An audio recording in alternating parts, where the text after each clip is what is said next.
Welcome to the World's Prediction Show. We are back with episode 7 as we discuss what happened after quarterfinals. As I mentioned before, we have decided to move the show to basically being per stage. So now we've talked about quarterfinals, or we're going to talk about quarterfinals, however we did. We're going to do some predictions for semifinals, and then we'll cover the semifinals on Monday probably and do predictions for finals, and that will be the show. So, with me, as always, are none other than my Hotline League co-host, Cubby. Cubby making it back in here. We got Elias from Players Fame, also formerly a writer on the LCS. And then we have Croissant, formerly a coach and GM of NRG. They are brilliant minds who have only brought you the best analysis and the best picks over the course of the last 6 episodes, and they're going to continue to do so in this 7th episode. So, first off, do we all want to react to the FlyQuest game? Yeah. Or FlyQuest games, I guess I should say, because you all said that it was going to be a 3-0, I believe. Did any of you say there was going to be a one game win? One game. You gave them one game, Elias? I did, but I bandwagoned off Cubby. Like, I really... like, Cubby was like 1, and I'm like, if I can do 1, I'll do 1. Okay.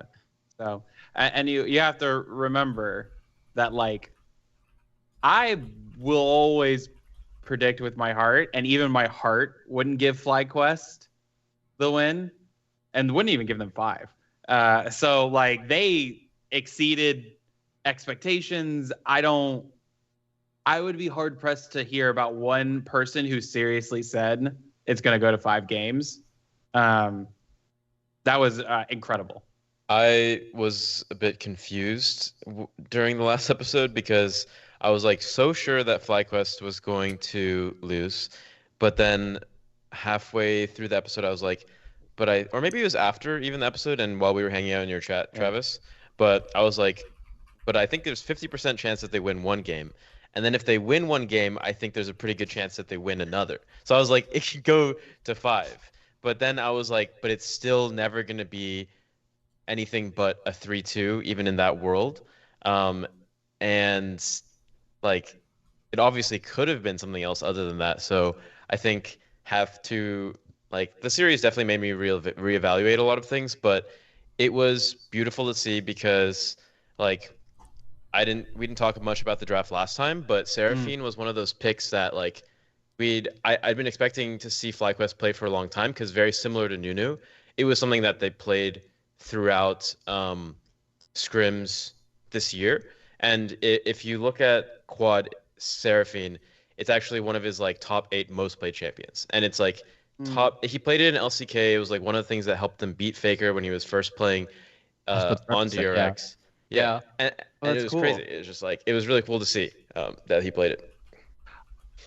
I remember I didn't speculate like especially well. I was just kind of like throwing champions out there, but the dream of the like Quad gets to play that sort of supportive role for a carry inspired was a really exciting game to see.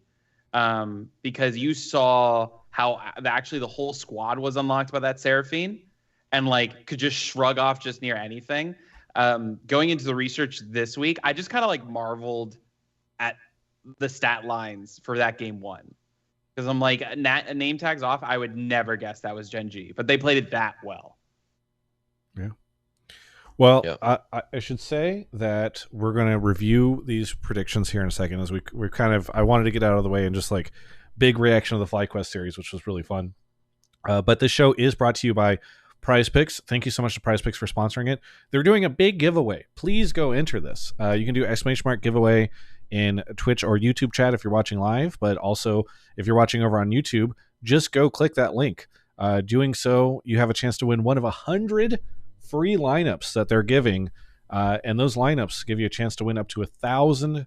We're going to be giving those out next week ahead of finals. So if you'd like to play a free lineup for finals, go enter the giveaway because it's going to be really cool. 100 chances to win is pretty good. All right. We talked a little bit about FlyQuest, but there was another match that was played besides the FlyQuest one, which I think was not as shocking, but was also at least surprising, which was T1 TES. and that also went, and I think a way we didn't expect. Cubby, what ended up going on there? TES forgot that there was another stage of the tournament and didn't show up. I believe I had T1 3-1 in my prediction, Something but like that, yeah. I did not. I don't think anyone thought this series would be as one-sided as it was. TES really played poor maps, and I do not want to take away from T1, who is playing well enough at this tournament where they will beat you like that if you do not play well. But it's not good. So, yeah.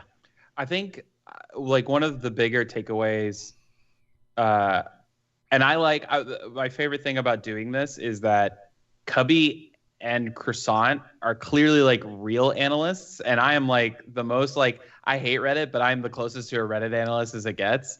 Because like I'll have an opinion about something, check the stats, and come back. You are very educated in your opinion. I will say. But one thing that Cubby walked away from is like it's going to be brutal no matter what. And then I believe it was Travis either on stream or after the stream. It was on who stream. Who was like, but what about that super controlled T1? And all three of us were like, that T1 is way fucking gone. And then lo and fucking behold, I think one of the games was a little on the bloodier side, but there were absolutely games where it was like TS did nothing. They were choked. And like, and yes, no kills TS, game too. Yeah. And yes, TS played bad. Don't get me wrong. But like everybody was on fire. Like it was sick. It is severely altered how I go into predicting this Final Four. I feel like Carrier was the MVP of the series, but Owner has been the MVP of the tournament, and both of them just ruined TES. I don't know what you think, Croissant. So I was pretty blown away because I don't. Obviously, people are going to focus on people are equally placing importance, I feel like, on TES not showing up and also T1 popping off. But I can't remember the last time I've seen a quarterfinals or even a stage afterwards where it wasn't just a blowout. It was such a stylish blowout. Like picking Pyke, shitting on them, like just for the skin.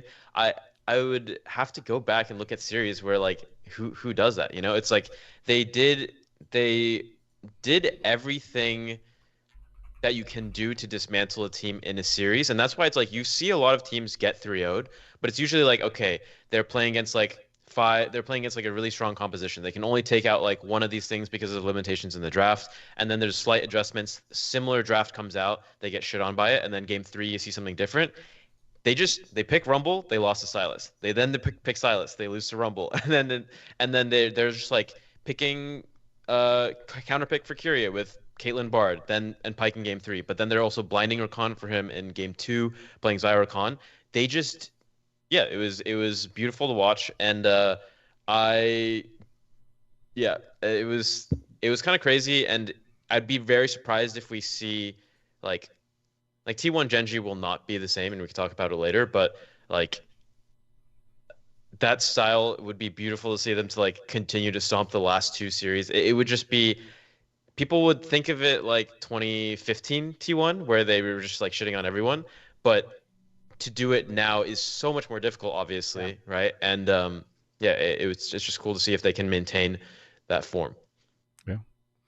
All right. So I think you guys all said that Genji would win. I believe you all said that T1 would win, right? Did any of you say Top Sports? So congratulations, you got your game predictions correct. But it's time now to review your predictions that you had last week for these matches, the lineups that you made on Prize Picks. What's up, Cubby? So Travis. Yes. I have 2 because I had one that was pending. Okay. Oh, right. Yes. Previous show. Yes. So that's what it was. So for those that missed the previous episode or last 2 episodes, the very first time I had folks play or these guys play something where they could make lineups from across all 4 days of quarters. So I think Elias and Cubby both did that, and then you guys had additional lineups going forward. So we'll go through and we'll see how everyone did. So let's start. Cubby, why don't we go with you? Because I think you've got. So the original lineup I had was Crisp more than assists, and then it was Carrier more than assists. Or we were waiting on Carrier to be more, whichever one I submitted. So I had a few lineups. I think it was Tarzan more kills and Carrier more assists was the official one I gave. I'm not sure. All I know is that regardless, one of those two hit. We got to That would have lock been in the on one which that was one is pending. official. Yeah, that was the one that was pending from last episode. Because I know it was reliant on the carry assist line. That said, the official one from so that was 2 episodes ago, or the last episode, like when we did the check-in. The one that I gave last episode missed because I believe I gave both Mako and Carrier more than in their assist lines, and only Carrier hit, whereas Mako did not because TES. So of the squares that you chose Mako and Carrier. Yes, that one missed. What's interesting is I'm not seeing that in my list. Are you sure that that was the one that you gave? I see Carrier Tarzan. That was the official one that hit from the last episode. Okay. But yes, I didn't submit one. I didn't screenshot one. That's my memory from the last episode we recorded. Okay. That was the one I gave, and someone in chat confirmed too. So, and they believed me, and I failed them. Oh yes, I do see it. Okay. Bummer. I found it. Yeah. It was. I think it got paired with an Anthony Edwards square, so that's why it was. It was there. So Cubby, that was the promo. That one's gonna hit. But that's it was. Yeah. It was a power play, so that was something else. Yeah. All right. Anyway, so the point of all this, and what's really important, is that everyone understands that Cubby is a loser. So we're gonna go ahead and give him his unfortunate little down vote thing, if I can find it here in the. Travis believed me too. There we go. So there's Mako Carrier. So next up, we have Elias. Elias, how did you do? I lost, and I am fine with that. What was What was your lineup? I had Pays. The square was at 17.5. I went more, and inspired assists. And did either of those squares land? The inspired 15.5 assists did hit more. Okay. And I can't emphasize this enough. This is part of the reason why I like playing Prize Picks, because weekends like this let me get like fucking hyped when I was way off. Yeah, it sucks to lose, but like I was way off because FlyQuest came out swinging, and that fucking rocks. Yeah. I was like crossing my fingers, like, oh, hopefully Inspired gets some assists here and there, and then obviously Pace is gonna hard carry, but like, got fucking. It was 2-1 after 3 maps in FlyQuest's favor. It's crazy. But yeah, I lost. So I get my X. All right. Let me pull up yours and give you the thumbs down, unfortunately. Mm-hmm. Okay. Let's see if Croissant can save us. Croissant, what was your lineup? So I had Owner as more than 22, and he hit 28. I had Tien as less than 7. Because I thought he would get shut out on kills, and he got 2. And then I had Quad and Masu as 15.5 less kills on maps 1 to 3. They hit 29. And you did that as a power play? And not a flex? I did it as a flex play, but I had Ant Edwards on the square, so it's still in progress. I think that means you won. Pretty much, really? Yeah. Yeah, if you only look, I have it on screen right now. Well, I guess you broke even, because I guess with the promo, I think you would win. But we're gonna call this a win because you got your money back. Hell yeah! I love Anthony Edwards. I've just been watching the starting 5 doc. It's actually pretty good. It's good. It's really good. He's the GOAT. Yeah. Congratulations to Croissant on his first win of the show. Hooray! Yay! Dude, Tien got 2 kills. That's crazy. Yeah. That's crazy. All right. Surprisingly, 1 or 0 on Viego. Yeah. Pretty tough.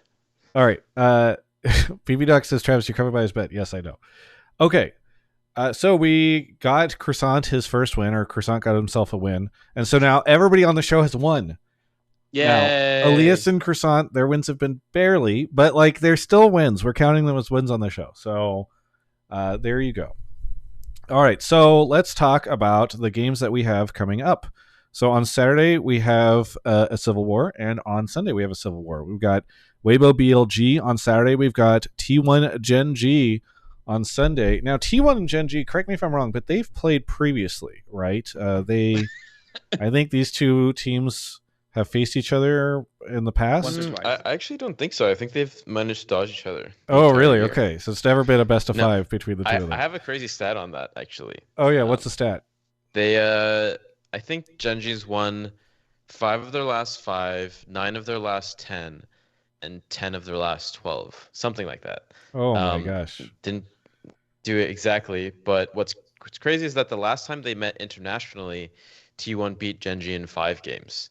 What year was that? And they 23.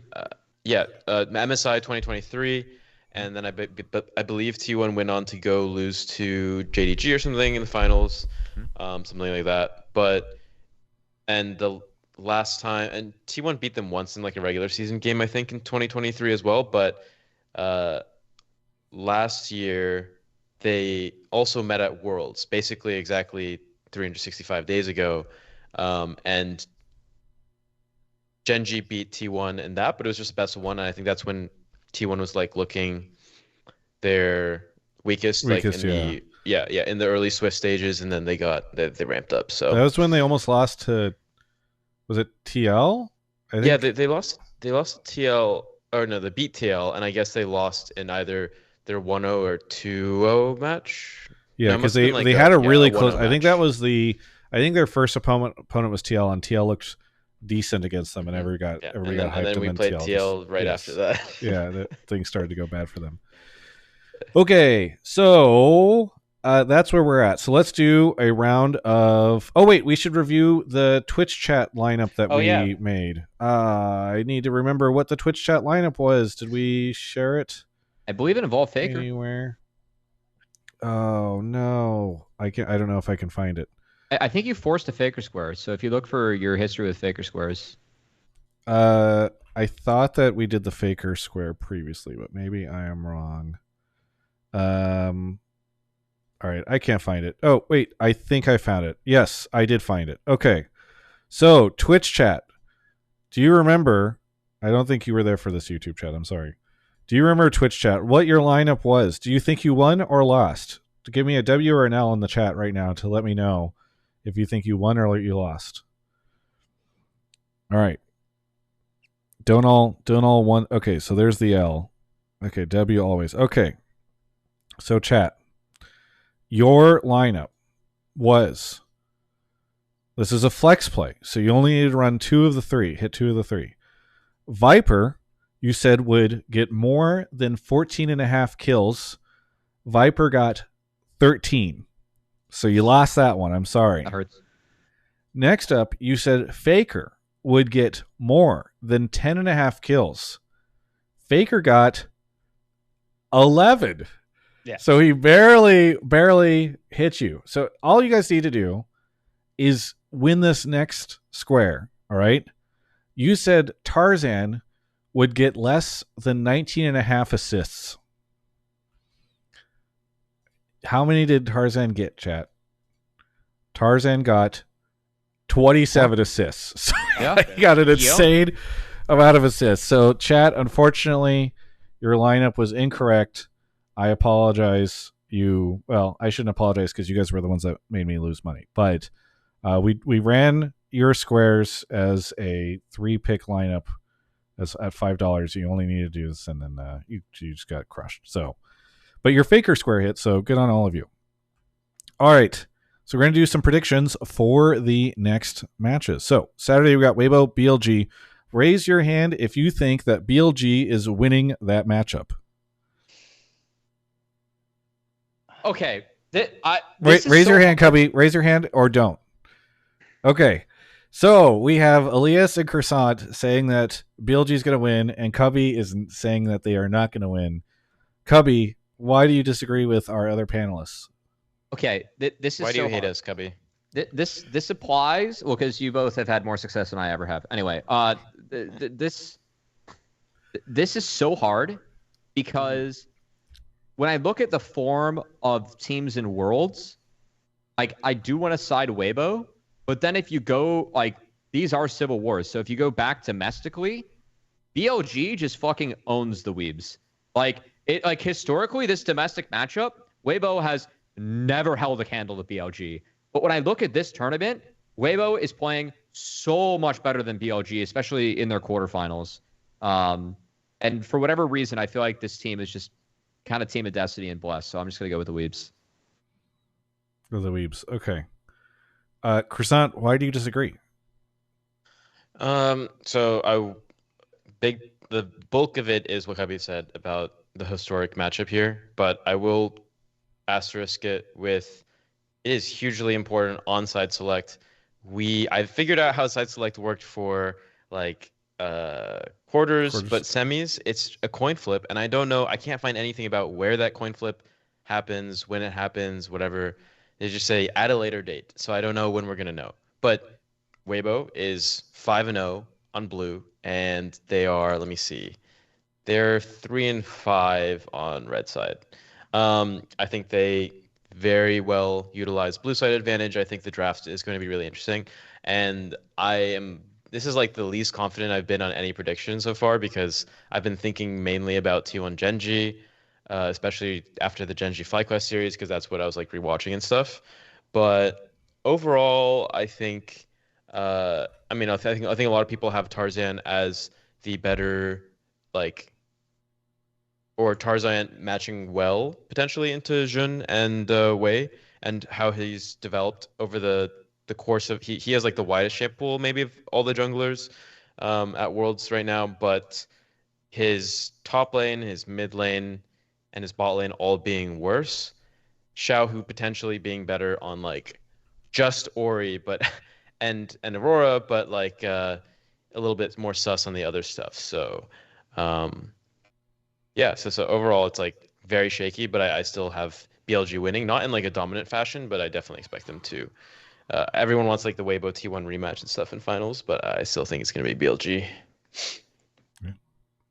All right, so we'll see how things go over the course of this. We have another match, which is T1 Gen G. I feel like this is probably the more spicy of the two, at least for Western audiences that are accustomed to these two teams.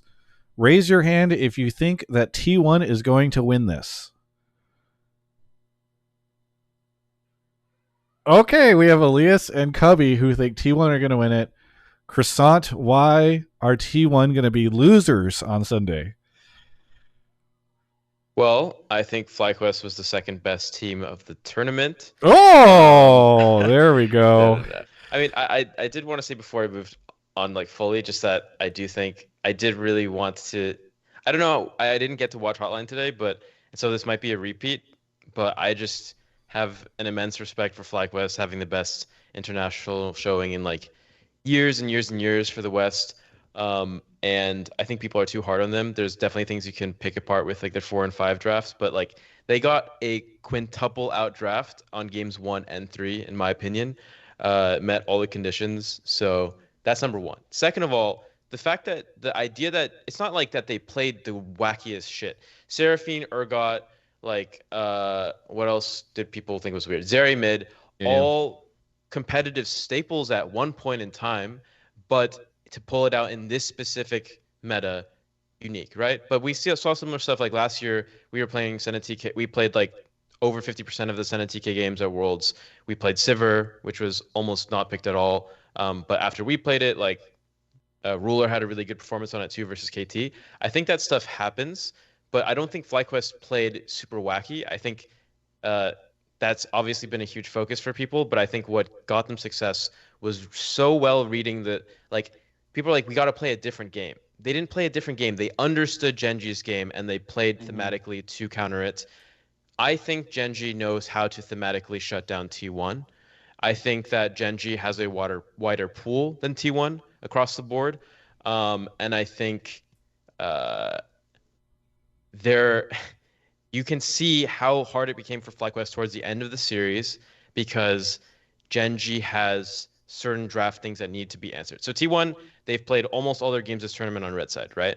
And we know that like I still don't have confidence that Zeus or Faker will be able to bust out and Aurora. I think that Zeus could play Yone, but it is so bad against everything that Genji wants to play. It's bad in swaps. And so I think that T1 is going to lock ban Yone Aurora, and and they can't play the Smolder side into Yone. Well, they could try, but I think it's a lot more sus for T1 to do it. It's not what Faker really wants to play. So there's a chance that they could even be banning Yone Aurora on both sides.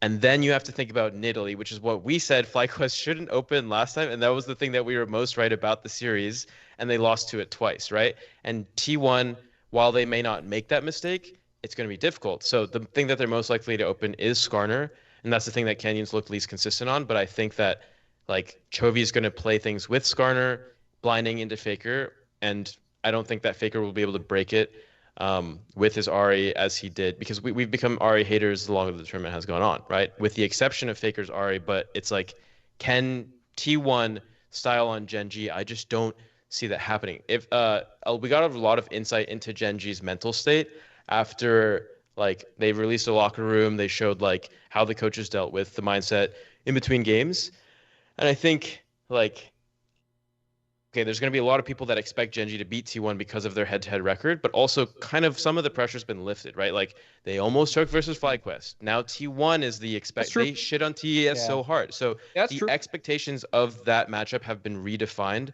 and because of that, I think Genji can go in feeling a bit like we said 3-0 was a curse, right? Going into like or leaving Swiss stage. Well, going into your semis matchup with a 5-game series versus a 3-game series, it's not as simple as T1 has more data on Genji.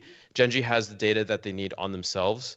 And for all of those reasons, I think Genji's going to win. But I do think it'll be competitive. So, and I hope it's going to be competitive because I expect this to, I hope that this will be the finals, the true finals of Worlds, and that Genji and the T1 and FlyQuest become tied for the second best team, and Genji's the first.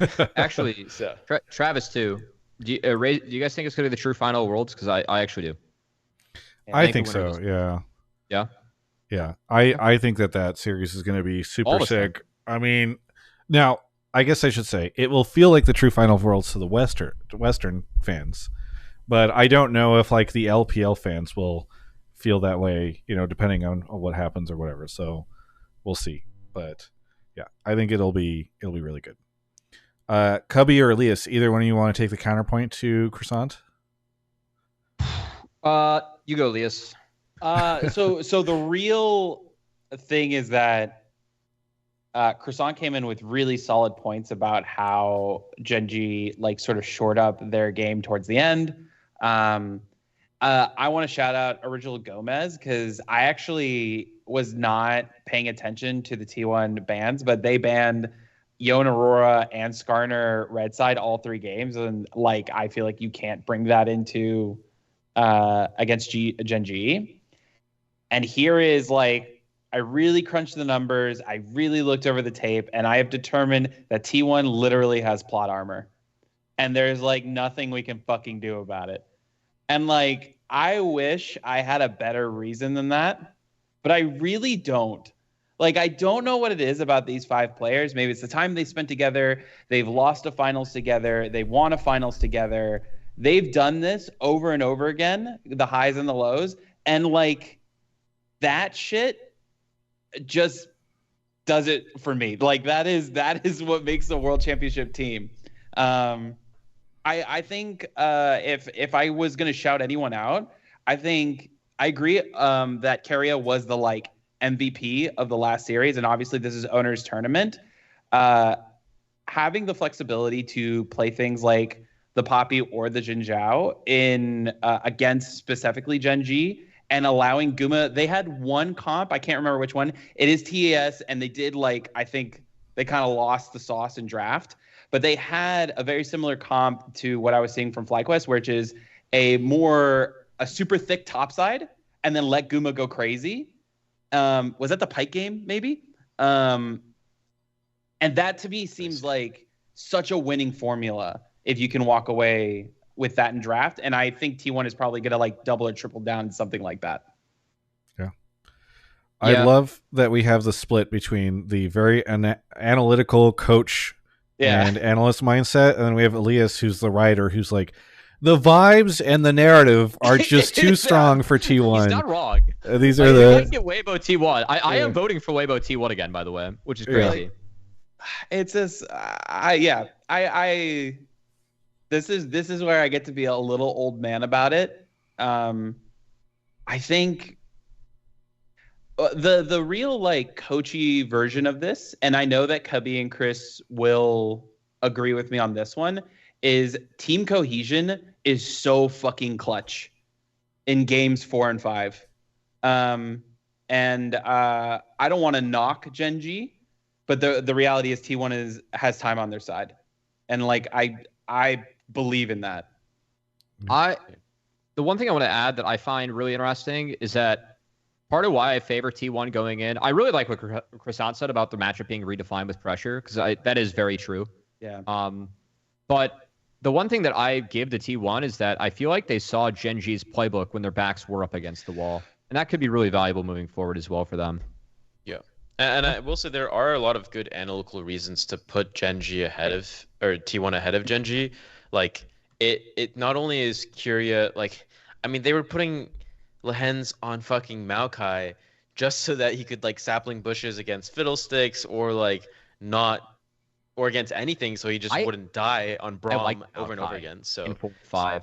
I don't think we'll see it against T1, but I just feel like they realized that they needed scaling, and that pick is asinine, but I mean, you get to be Maokai later on. Just press R, so it's great. I like the pick. I've always liked Maokai support, but it's just like, can they do that versus Guma Kyria and get away with it? And with how T1 can press advantages, and I am not so sure. I think the game could blow up simply because, like, I expect Chovy to step up. I think the Choki narrative was overblown, but I am most concerned about Pays, because that was one of the worst series that I'd seen Pays have. And like if there's a world where, like, I think Canyon was really consistent and he was insane on Italy, but he was also, if he plays like he did on the Skarner games, I definitely can see both bot lane and jungle just getting outperformed, and that's 3/5, you know. And then Zeus will have as much, if not more, impact than Keen if his team's ahead. So I mean, it's going to be really, really worth the watch for sure. All right, let's get into. Do you have something really quickly? Just like the last thing, and I want to echo something that I believe either Chris or Cubby said at the start. These are the two hardest predictions, like, of the entire tournament to me. It is very hard to glean information from their quarterfinals series. Is T1 that clean, or is TES that boom? I feel like you could poke holes in the Gen G game plan, but I just think they underestimated FlyQuest, and like that has more to do with it than anything. So it's a really tough prediction going in. All right. Well, we're going to get into our lineups now. So as we got predictions for the games, it's now time for our panelists here to make their lineups on how they think the players are going to do in terms of kills or assists. This is, of course, sponsored by Prize Picks. If you want to follow along with any of the lineups here, it's as simple as clicking the link below if you're watching over on YouTube, or in chat right now doing ! Prize Picks, and you'll sign up there using that link and code Travis. And the cool thing is, once you make your first play of $5 or more, win or lose, they're going to give you $50 in promo credit. So you can maybe throw out, some fun lineup for semifinals, and then maybe you lose, maybe you win, but then you've got another $50 in promo credit to put towards the finals. So you can have, some lineup on Weibo and T1 if Cubby ends up being correct, for instance. You read my mind. Yeah. So go sign up. When you do that, it's very helpful. Don't do it if you can't do so responsibly. Don't do it if you're not in a good position to do it. But if you want to do this, this is kind of a fun thing to do. And you can do it with friends as well, as Elias has often pointed out. It's a fun way to spend time with friends. So let's get into the lineups from our guests here. So, Chrisant, you won. I'm going to make you go first. What lineup do you have for us for semifinals? All right, I'm hedging my lineups versus my match score predictions. Okay. So I'm gonna have Pays as so kills. I have Pays going less on 18 kills, first 3 maps, and Kyria going more on 23.5 assists. So you said pays less than how many? 18 kills for first 3 maps. Or actually, this is for assists.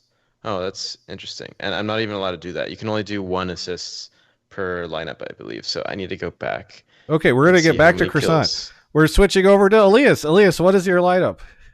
I got it right here. I have. I think this Guma Square is so free. At 9 kills. I have. You have more than 9 kills, to be clear. Yeah, more. Even in their regional losses, Guma to Genji, Guma was able to hit that square, and I understand that it's a very different meta, but like, I absolutely believe Guma is going to be able to farm 9 across 3 maps. And as a result, I also think Keria, who played exceptionally well, will be able to get more than 23.5 assists across 3 games, even if it, becomes a series where it's a slugfest. Or especially so, anyway. Keen in the top lane. This is very much in line with my predictions. I believe will have less than 17 assists across maps 1 through 3. And then finally, the Knight Elk square with combo kills of 29 across 3 maps, less. Even though I believe BLG is going to win, I do not think is going to be a sweep. I think there is going to be a game where Knight and Elk are sleepy, and 29 is so much across mid and bot. So that's sort of the thought process between that. I'm going into the weekend with this one power play. Oh, it's a power play. So you expect, or your lineup is, you're hoping to have all 4 of these squares hit. Okay. Yep. I'm going into the weekend with this, and like if it hits, I'll feel like a fucking genius. But I am gonna have fun tracking all of these. Yeah. As a result.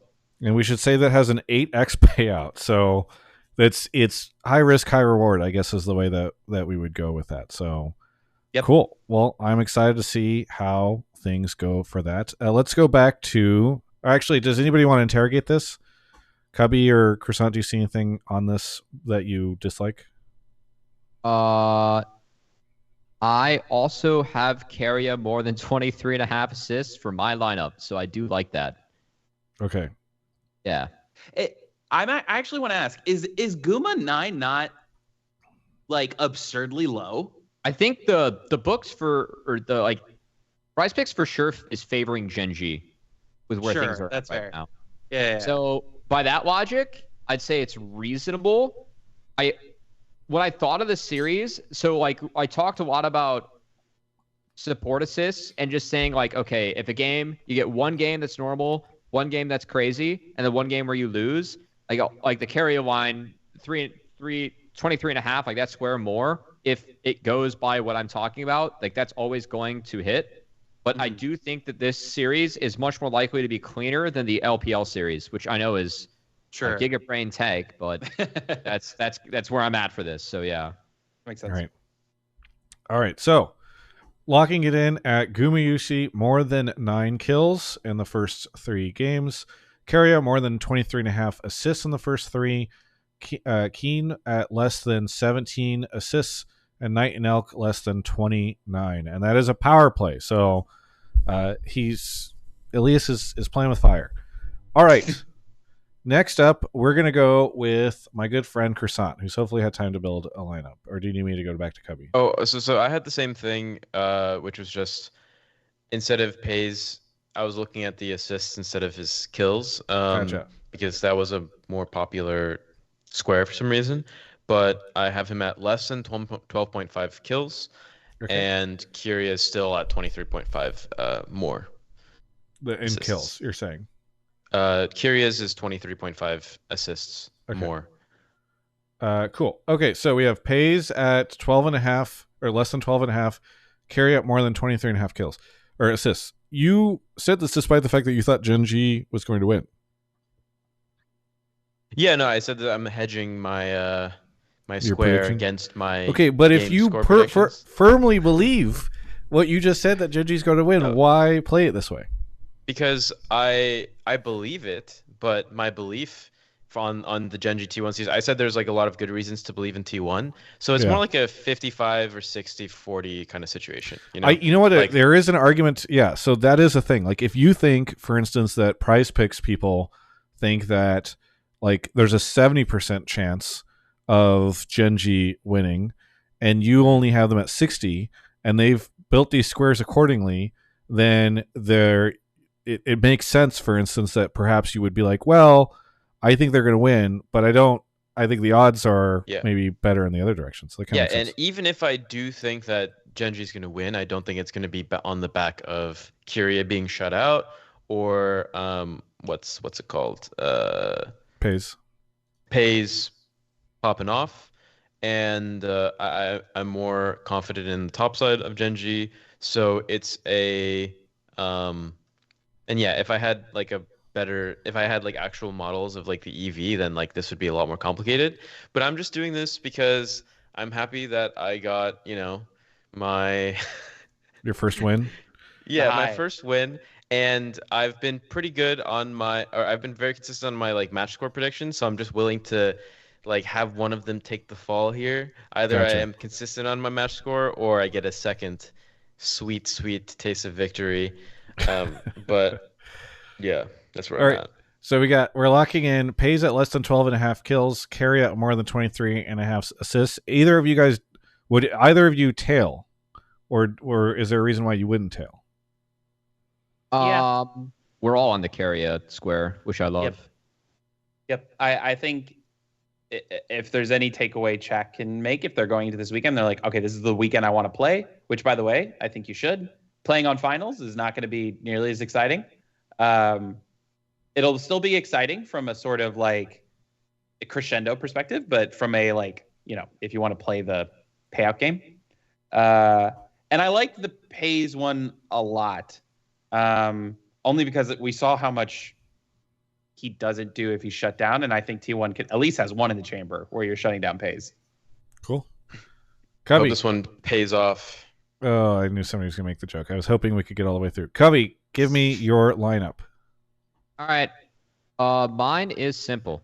I've got Carrier, more than 23 and a half assists, like I've teased this entire time.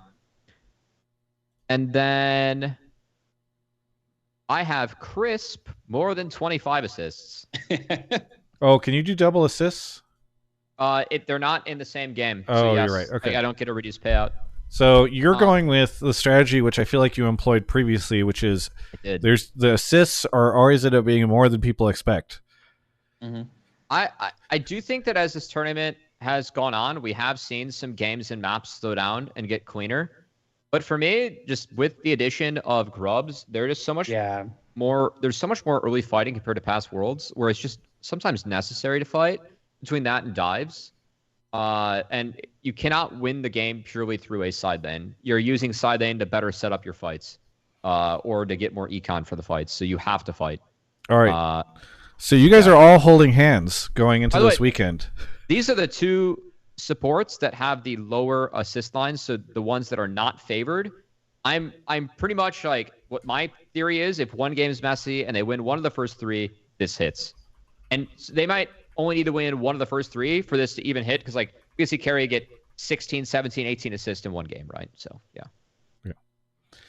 Okay, so we're locking in Carry at more than 23 and a half assists, Crisp at more than 25 assists, and that is the play. You guys are all holding hands on this Carrier square, and if Carrier gets less than 23 and a half assists, all three of you guys go boom. So even if you're watching this show and you don't play Prize Picks, you can still get in on the fun by just seeing if all three of these guys are going to be embarrassed next week if Carrie gets less than 23 to have assists. But if you're all in on it, is that a popular square? I should check. I think it is. Yeah, bet. It's on the popular square side. So there we go. Okay, so chat. There are your lineups, but we're going to do thank you, T-Bone, for the Prime. Okay, we're gonna do a chat lineup. So, okay, so we're gonna go with Croissant. Give me a number between 1 and 20. 13. 13. Lucky. Okay. Cubby, give me a number between 1 and 20 that's not 13.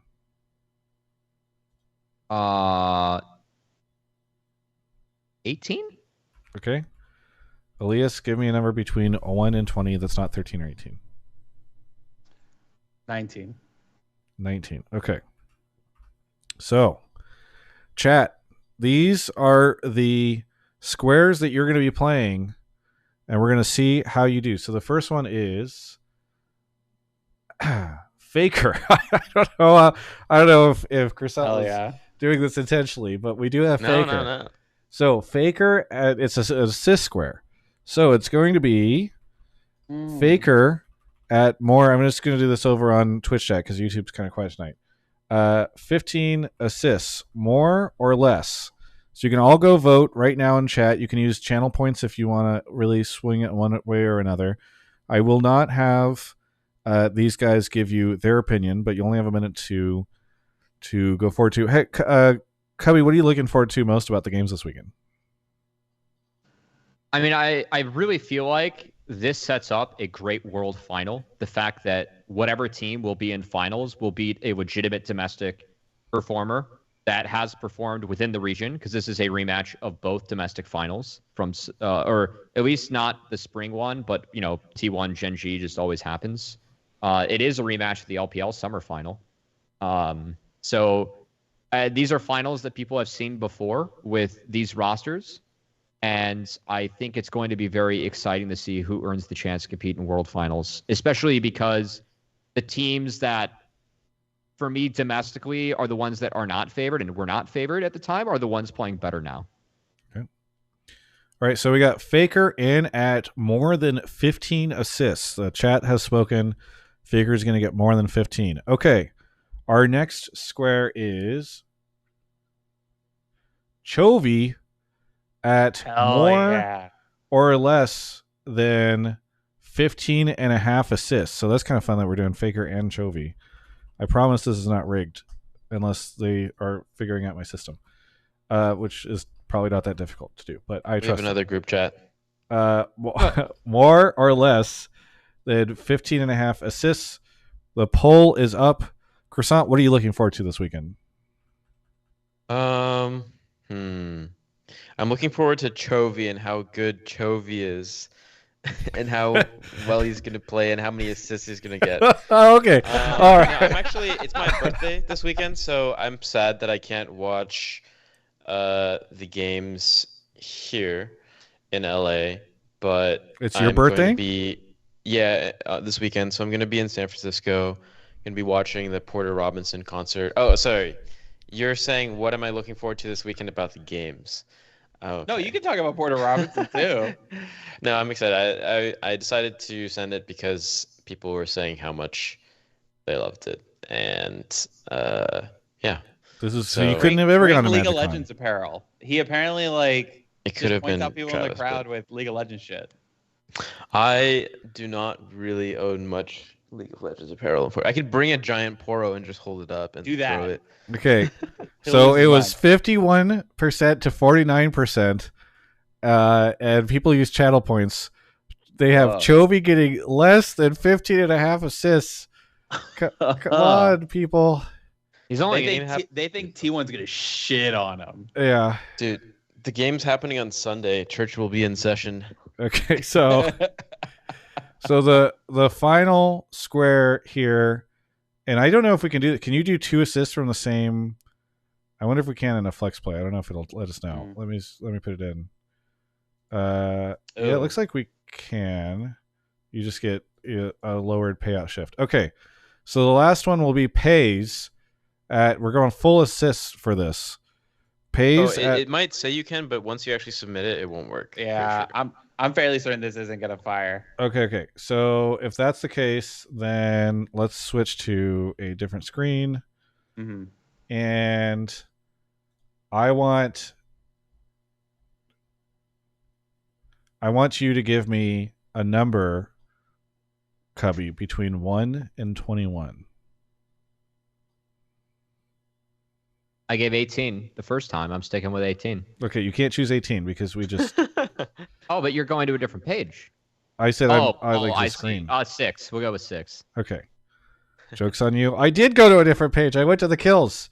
Okay, so we've got Ben at more or less than 10.5 kills. So that's going to be the poll. Yuck. That was a yuck, dude. Okay, more or less, folks, for this. Okay, Elias, what are you most looking forward to about the games this weekend? So a thing happens when usually EU or NA teams, but I like to think of them as NA teams, do something cool and bring their own identity to tournaments, which is like genuinely Korean and LPL teams will be like, that was a cool thing. Well, we'll take that one. We like that one. I like thinking about Nami when it comes to Aframu. And I am really excited to see if anyone sees anything in this FlyQuest. I think I like the Seraphine mid might end up being a thing. I'm like very interested to see what people take away. So outside of the fact that like also semifinals in my memory, I don't have the stats, are like the 5-game bangers too, which really like push people to the limits more often than not. I'm really excited about that. But like I want to see one of these picks that feel like those FlyQuest picks break through. All right. Speaking of breaking through, Ben broke through at more than 10.5 kills. So this is our lineup. We're going to play as a flex play. We got Faker at more than 15 assists, Chovy at less than 15.5 assists, Ben at more than 10.5 kills.